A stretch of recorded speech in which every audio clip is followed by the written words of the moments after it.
The market smelled like blood and smoke. It was not a place for kindness. The air was thick with shouting, cruel laughter, and the low growls of guards holding shock sticks in their hands. Under a cracked dome of dull light, slaves were pushed one by one onto the raised bidding platform. Each one stared at the ground, collars tight around their necks, chains dragging behind their feet. Most looked defeated, too tired to scream, too broken to cry. Then came her turn. She was small and thin, with pale silver skin and glowing scars across her back. Her eyes, once bright, were now empty like a broken mirror. Her name was long forgotten, replaced by the number burned into her collar, 384B. She had stopped hoping long ago. As the guards yanked her forward, the crowd snickered. "That one's no good," someone shouted. "Look at her. She's already half dead." Another laughed. She didn't respond.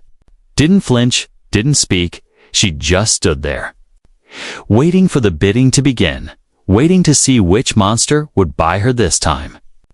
The last one had broken her legs and made her crawl for weeks. The one before that had forced her to fight other slaves for food. Pain was normal now. Suffering was home. The auctioneer raised his voice. Next up. Female, adult, weak, but trainable. Starting bid 100 credits. No hands went up. The silence felt like a slap. Even trash had more value than her. One of the guards hissed in her ear. "Maybe they'll send you to the mines this time." She closed her eyes, ready to fall. Then, a voice broke the silence, calm and low. "I'll take her." Every head turned. From the back of the crowd stepped a figure wrapped in brown traveler's cloth, dust covering his boots, a hood hiding most of his face. But his voice was human, and his words made no sense. He didn't ask the price, didn't bargain, didn't sneer like the others. He just walked forward, quiet and steady. The auctioneer blinked. "You sure, stranger? That one's useless. Broken goods. I said I'll take her." The man repeated. Holding out a credit chip, the guard shrugged and shoved the girl forward. She stumbled, caught off guard by how fast it happened. No pain yet, no strike, no collar pulled tight. The man stepped closer and gently placed a cloak over her shoulders. Warm, soft, thick. She didn't know what it meant. Was this another game? Another trick? She looked up at him, her eyes wide, expecting a blow. But he just turned to leave and said, "Come." She followed because she had no choice, not because she trusted him. The crowd was already forgetting her, turning to the next slave. The guards laughed and called after her, "Enjoy your last days, little scrap." She didn't answer. She just walked behind the strange human, bare feet stepping over sharp stones and broken glass. Every second she waited for pain, for a whip, for orders, but there was only silence. They reached a small hover cart parked outside the market gates. He opened the door and helped her inside. Still, he didn't speak much. Still, he didn't hurt her. She sat curled in the corner, cloak wrapped tight, eyes never blinking. The stars above blinked softly through the dirty window as the hover cart lifted off the ground. They flew into the night, past neon towers and rusted ruins. And the girl sat still, afraid to ask, afraid to hope. He didn't touch her, didn't chain her, didn't strip her clothes like others had. He just drove, quiet. "Focus then," he spoke, soft but clear. "You're safe now." She flinched like she'd been hit. That sentence. It made no sense. Safe. What was that? She had never known the meaning. She watched him from the corner of her eye, searching for the lie, but there was no laughter in his voice, no hunger in his eyes. He wasn't like the others. Still, her heart whispered, "Don't trust, don't believe. They all hurt you in the end."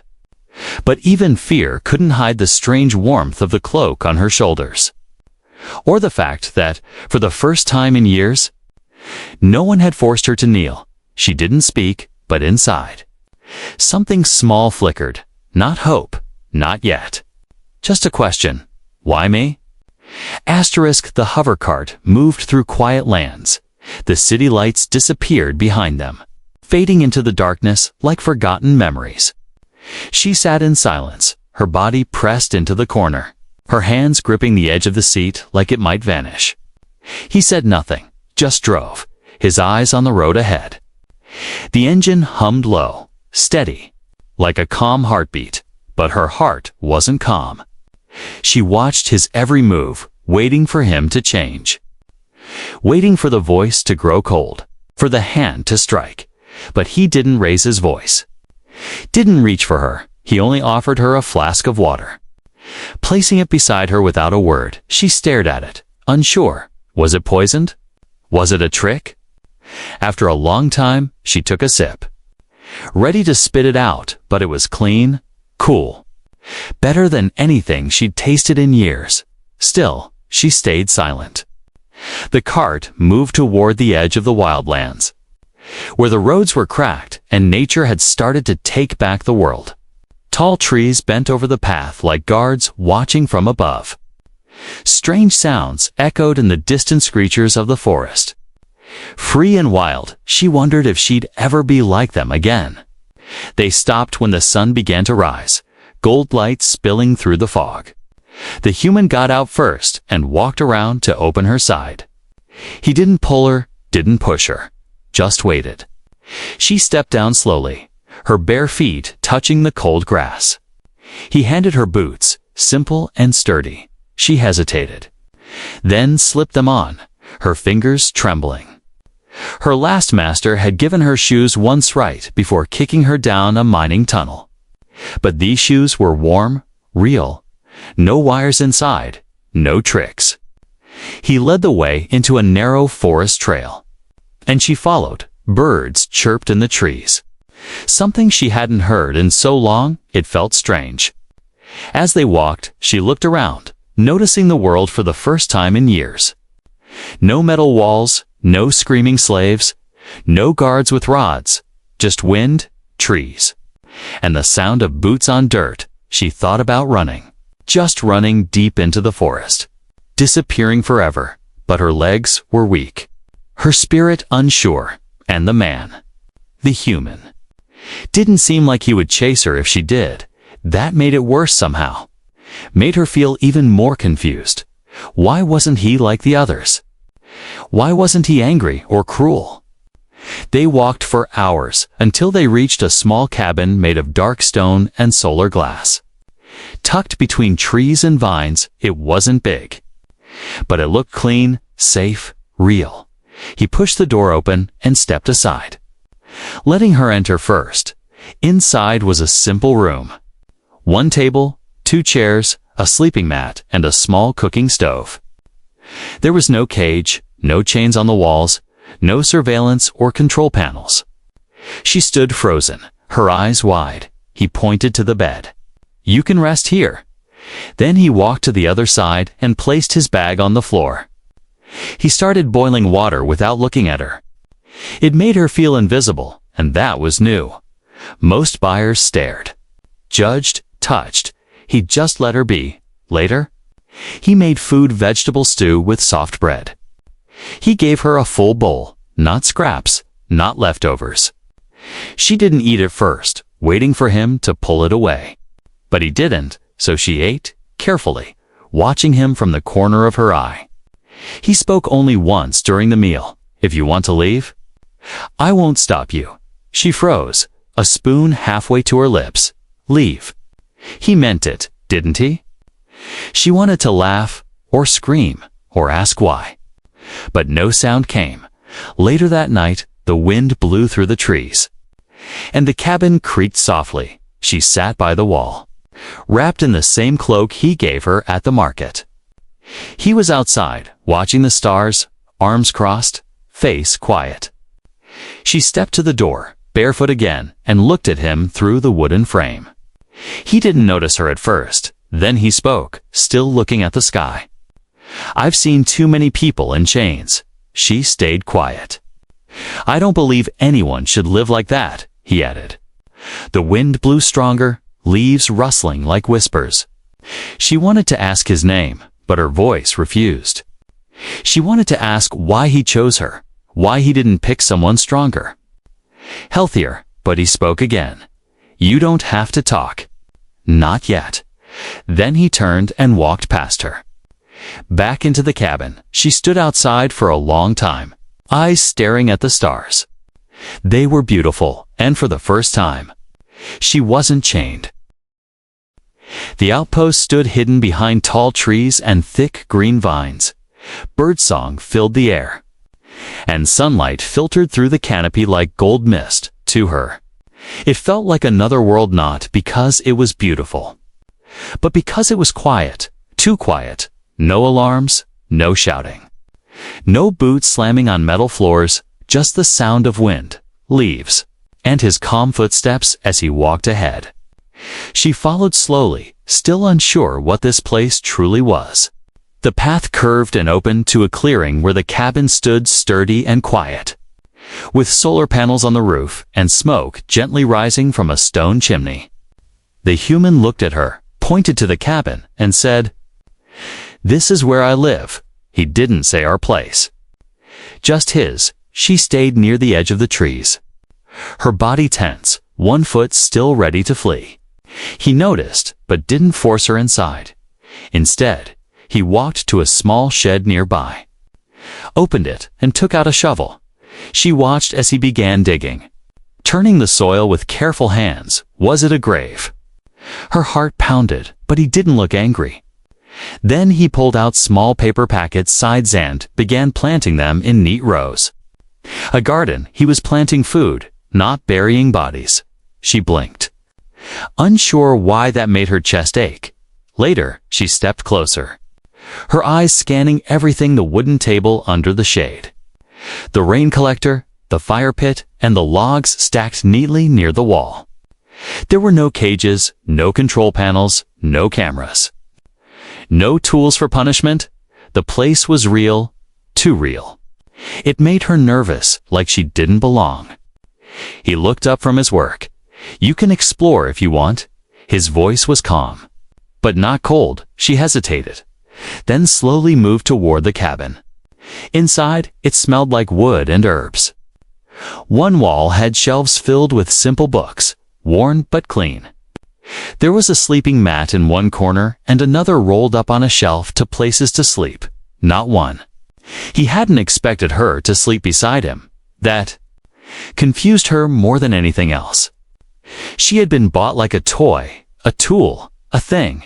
Not once in her life had someone given her space. Now this human was giving her a whole room. She found a mirror hanging on a nail for the first time in years. She saw her face properly: sharp cheekbones, tired eyes, silver skin marked with scars. She looked like a ghost. She turned away, feeling the shame creep back in. Later that day, he called her outside, holding something in his hand. It was a small bowl filled with berries and nuts. "I don't know what you like," he said, "but this is what I have." She took it slowly, expecting the same old test except food. Get hit, but no hit came, just the wind. Just his quiet presence nearby as he returned to planting. She ate in silence, watching him. He worked like someone who was used to being alone, used to silence. That night, she sat outside by the fire pit as he boiled water for tea. The stars blinked above, so many, so free. She wanted to ask questions, but her voice still refused, so instead, she listened. "Before this," he said softly, "I used to work for a rescue unit." Her head tilted slightly. "Most of the time, we arrived too late," he added. "Found bodies, empty cages, broken collars." She lowered her eyes, her fingers tightening around the edge of her cloak. He looked at her. "When I saw you, I saw someone still breathing." She didn't know how to respond, so she just stared at the flames, and he let her be. The next morning, she found a small bundle by the door. Clean clothes, soft fabric, hand-stitched, not armor. Not a uniform, just something simple and warm. She changed behind the cabin, the wind brushing softly across her skin. When she returned, he was chopping wood. His muscles working smoothly, face focused. He didn't turn to look at her new clothes, didn't comment. That silence was louder than anything else at midday. He asked her to help carry water from the river. She followed him without thinking. He gave her the smaller bucket. Knowing she was still weak, she tripped once. But he didn't laugh or scold. He just waited and helped her balance. It was strange. No one had ever helped her carry anything. She didn't speak all day, but when the stars came out again, she sat beside him, closer this time, and when he offered her a piece of fruit, she didn't hesitate. She even looked into his eyes.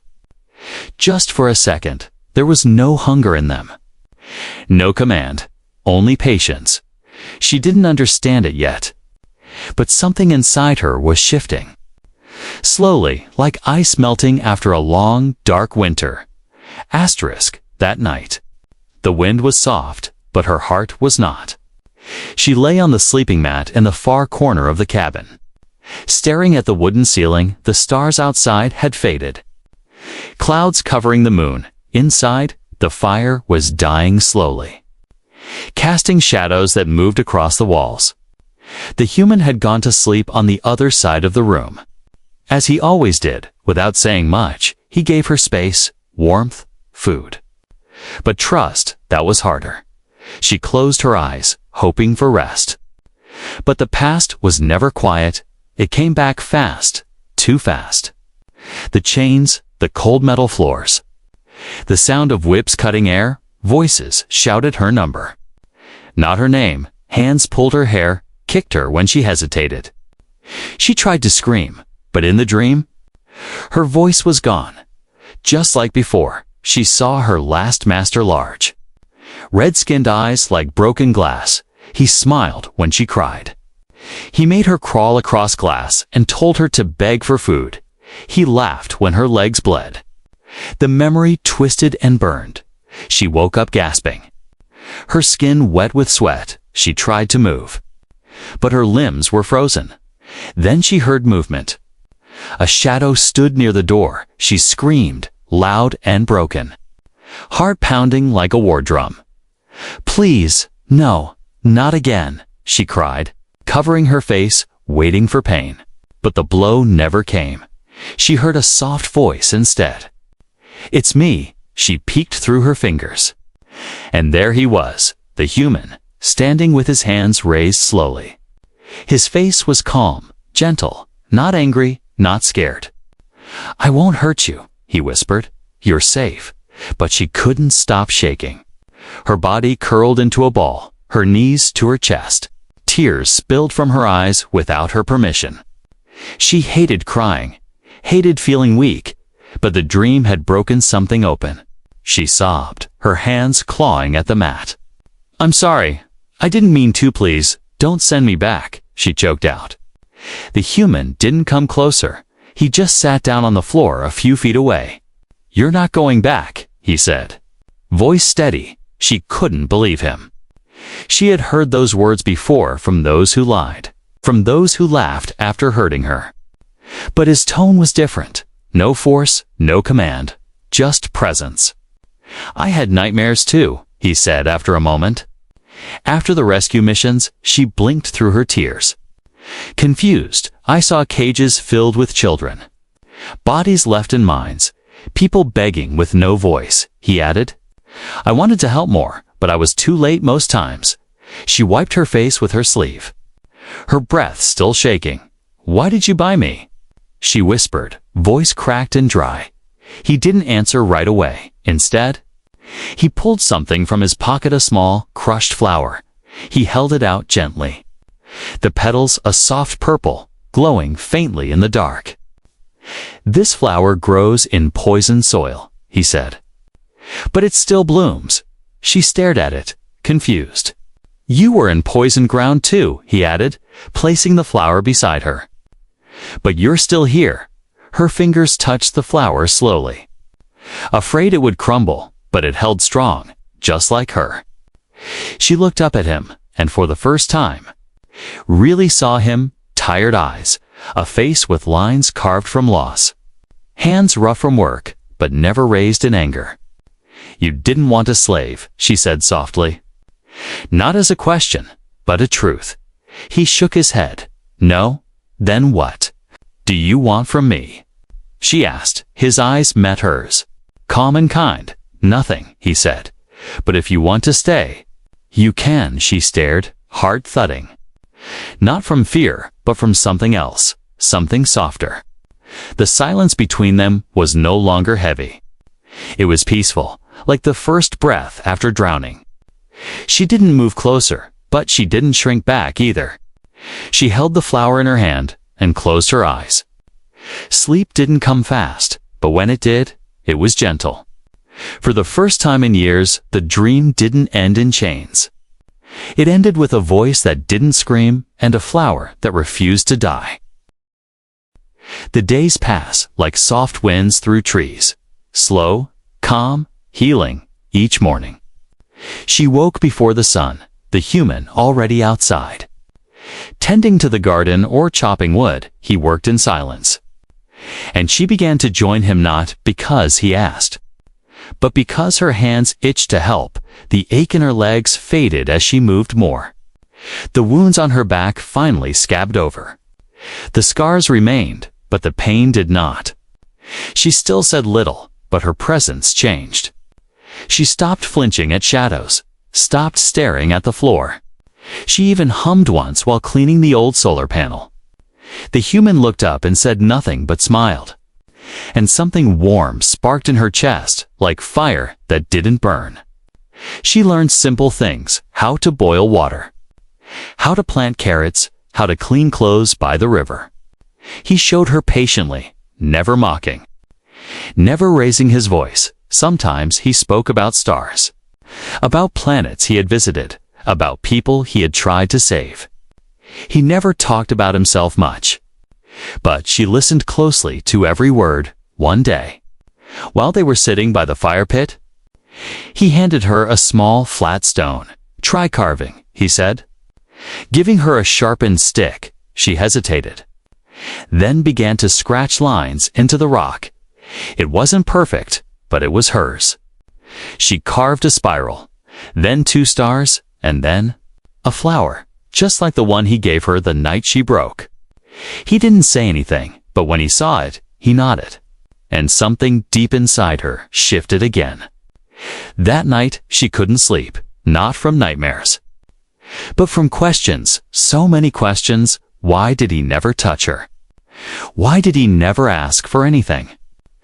Every other master had taken what they wanted without asking, but this human just gave. She stood quietly, watching him sleep across the room. His face looked tired, but peaceful.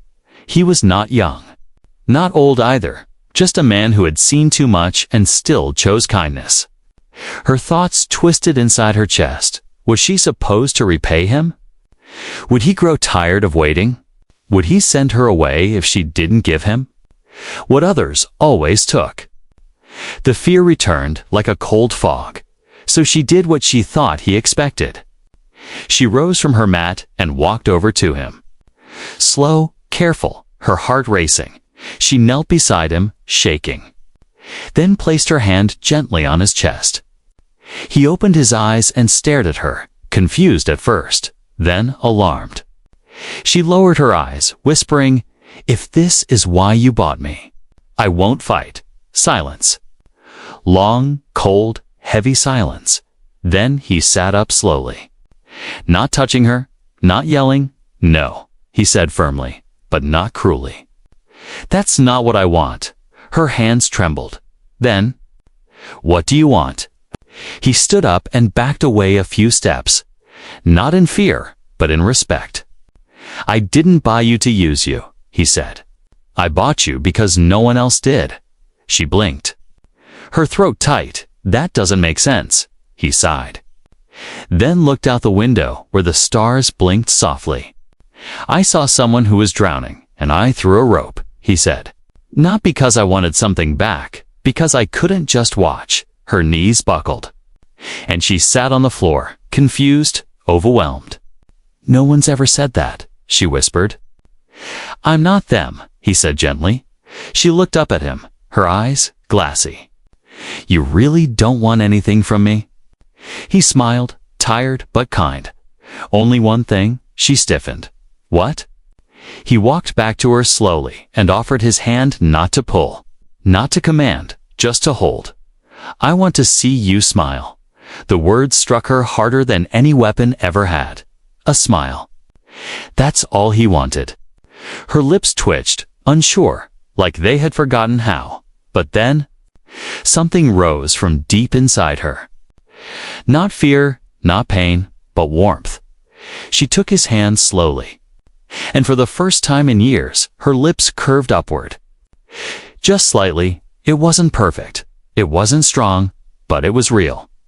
And he smiled back like she had just moved mountains. Later that night, she carved another symbol into her stone. It was a smile. Just a curved line beneath a set of stars, her first smile. The first piece of herself that didn't belong to pain. Asterisk, the morning began with soft light and a peaceful sky. Birds flew low over the trees, and the wind smelled of flowers. She was cutting herbs near the garden, her hands steady, her breath calm, inside the cabin. The human was fixing the roof panels. Humming a tune she didn't know, everything felt normal, safe, until she heard the sound, engines, 3 of them. Low and heavy, not a merchant cart, not a farmer's drone. These were military. She froze. The knife slipping from her fingers. The human looked up. His face changing instantly calm, turning into sharp alertness. He stepped down from the roof and walked to the edge of the clearing. Eyes locked on the sky, the noise grew louder, closer. Then they appeared 3 black patrol bikes cutting through the air. Red lights flashing, she took 1 step back. Then another, her heart pounding. No, she whispered. No. Please no. The bikes landed just beyond the trees, and armored soldiers stepped out. Their suits were marked with the red X of the border guard.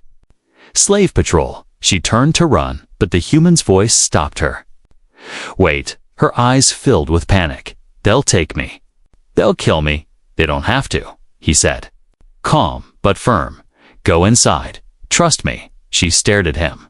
Then at the soldiers approaching fast. She hesitated only a moment, then ran inside the cabin. Hiding behind the door, heart racing like thunder. From the crack in the wood, she watched. 3 soldiers stepped into the clearing. Weapons holstered but ready. One of them, the leader, spoke first. We're looking for an escaped asset. The human crossed his arms. This is private land. We have reason to believe a Class B female was spotted near this zone, the leader replied. Scanning the garden, silver skin, branded. Broken collar, the human didn't flinch. There's no one like that here. Her breath caught. He was lying for her.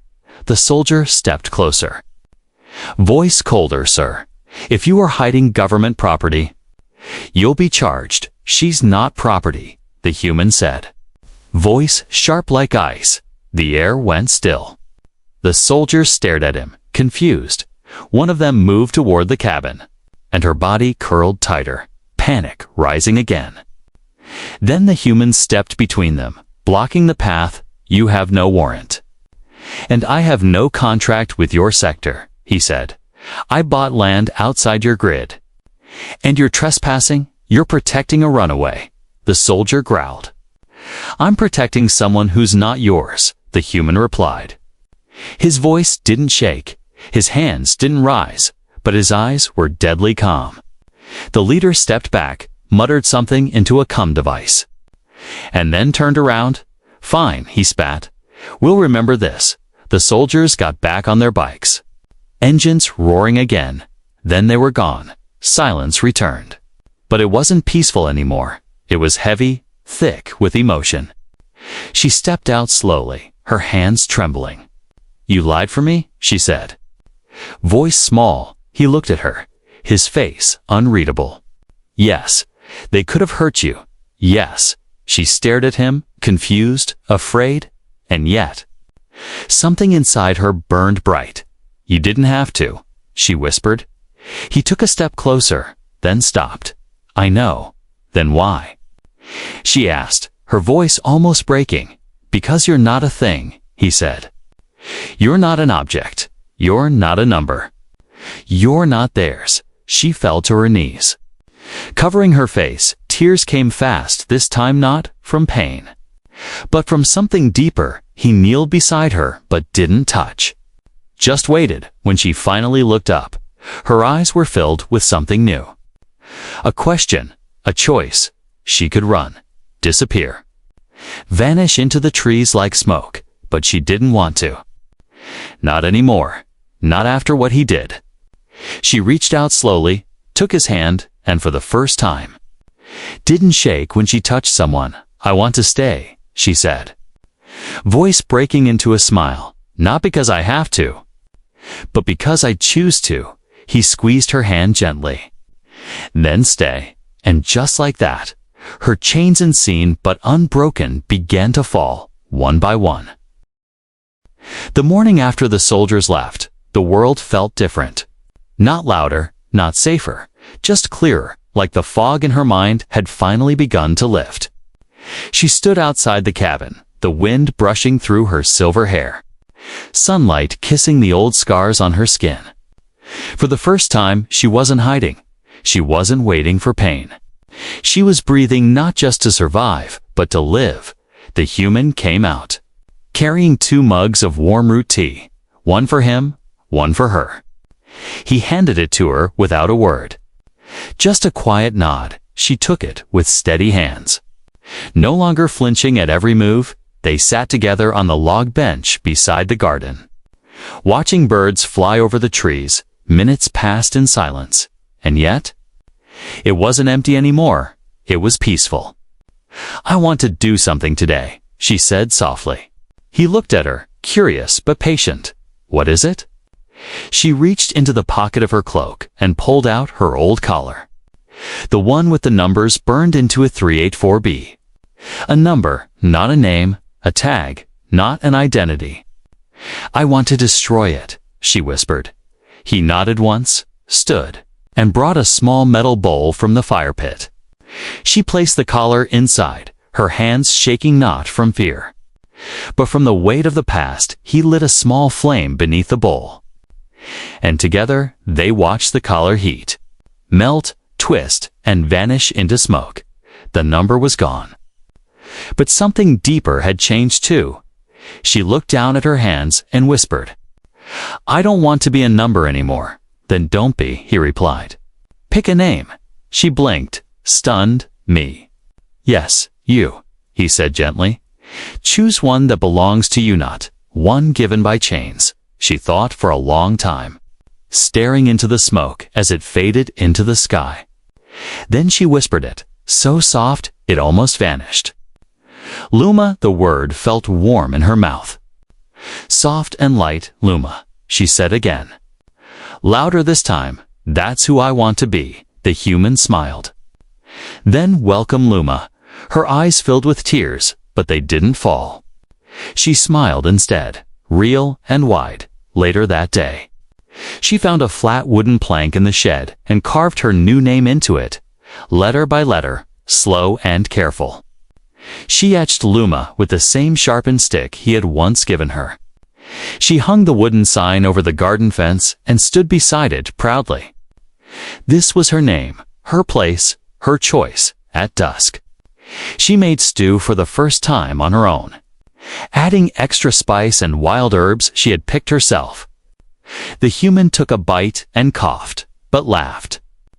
"You like heat," she giggled, nodding. "I guess I do." They ate under the open sky, the stars above watching like old friends. After the meal, he handed her something wrapped in old cloth, a tablet, small and slightly cracked, but still working. She unwrapped it carefully, eyes wide. "It's for you," he said. "To write your story." Her fingers hovered over the screen. "Unsure? I don't know how to start," she whispered. "Start with your name," he said, "and the day you stopped being afraid." She looked up at him, eyes glowing under the moonlight. What if the story is sad? She asked. Then I'll help you write a better ending, he said. She smiled again, then looked at the tablet, typing slowly. First line, my name is Luma. Second line, I was broken, but I was not lost. Third line, a human gave me freedom, but I gave myself a future. As the stars blinked above, she kept writing. Her fingers growing faster, her eyes sharper. She didn't notice the tears anymore because now they were part of healing. Not pain, she wrote, until the fire died, and then she slept with a peace she had never known. No dreams of chains, no flashbacks of collars. Just the whisper of a name she chose and the warmth of someone who never asked for anything but her smile.